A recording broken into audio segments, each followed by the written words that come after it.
Այսի սկացմունքային հավատքը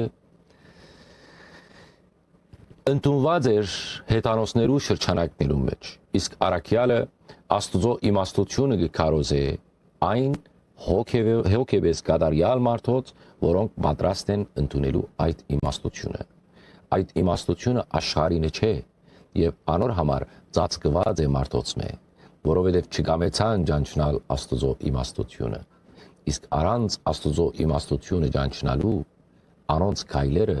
զանոնք դարին մարդու որդի խաչելությանը։ Առաքյալը գսե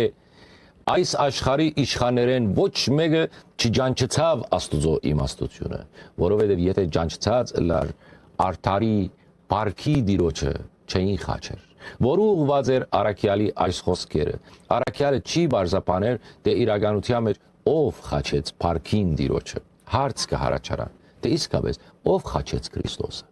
Հարցը հետաքրքիր է նաև մեր օրերուն։ Բոնդացի Բիղադոսը տվավ հրամանը,